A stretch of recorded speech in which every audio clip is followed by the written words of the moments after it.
Welcome to Snail Trail 4x4. Today we're installing an AFE cold air intake into a 5th Gen 4Runner.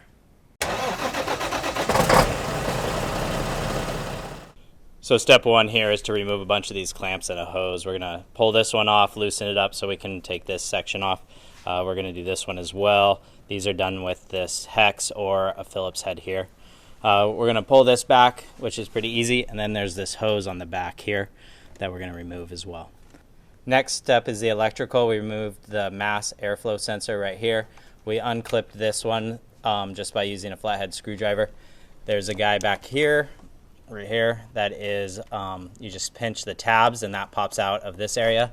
And then there's two more. Let me see if I can get them. There was one back here, and then there's one even farther down. So that allows us to push the whole electrical away, and now we can start removing the box. All right, we also need to remove this 10mm bolt here. It's just a quick, easy pull out.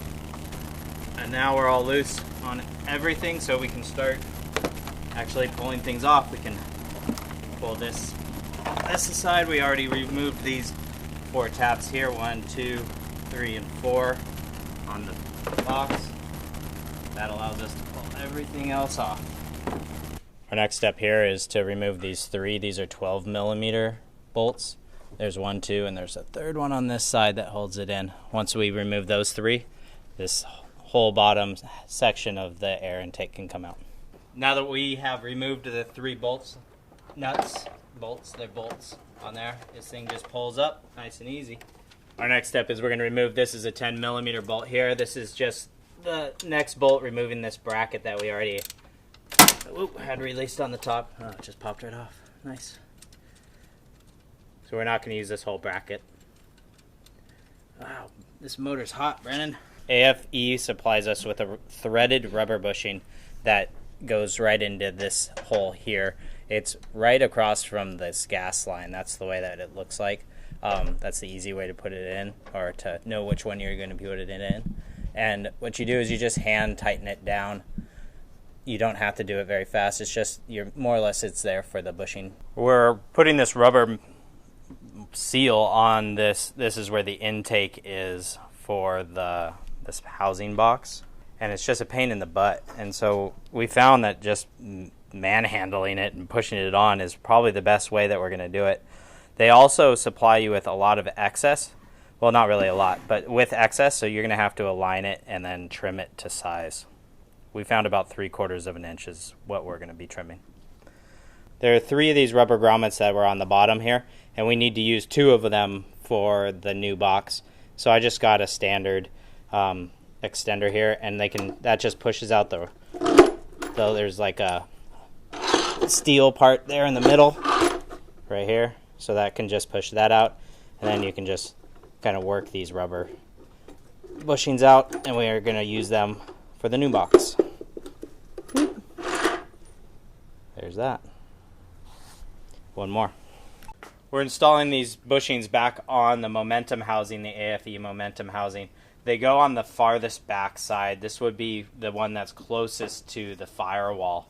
We already put this one in, and so really it's just pushing it. It's the opposite, steps from taking them out. You just push in the grommet, and then you just slide the steel sleeve inside of there, make it smooth. Now we're going to put this in the vehicle.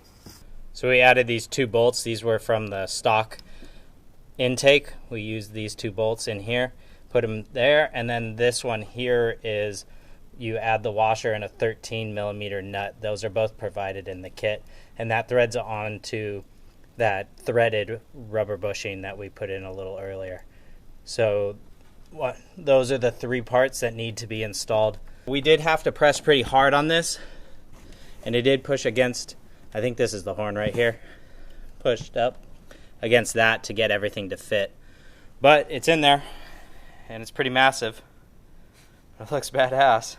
There's also a gap on the intake area between the inner fender and where the air is being pulled from, so it doesn't quite actually hit the fender on this one.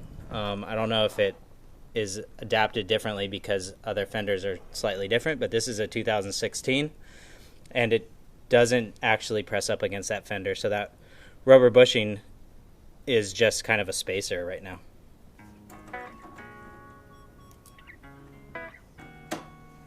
Nice. There we go.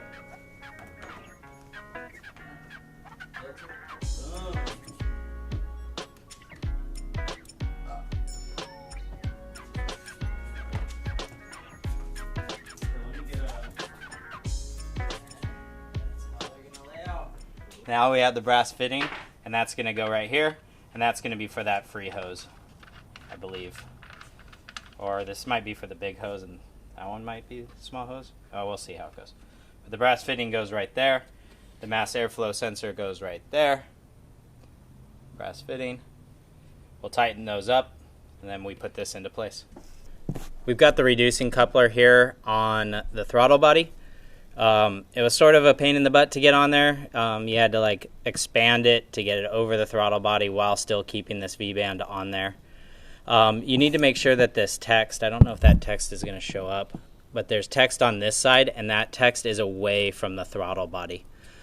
The smaller V-band is on the throttle body. The larger one here is on the outside. All right, we're going to put the intake tube in now, and what you do is you're going to put it on the throttle body side first. That's the easiest side.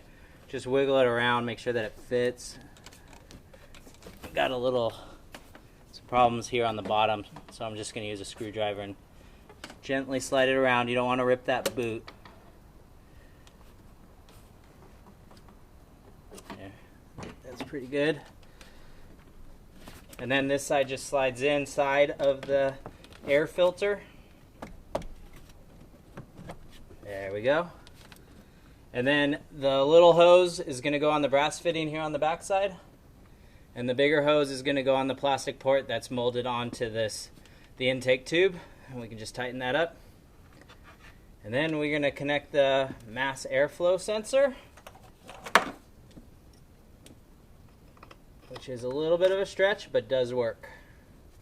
These V-bands are all 11 millimeters, and so we can tighten those up now.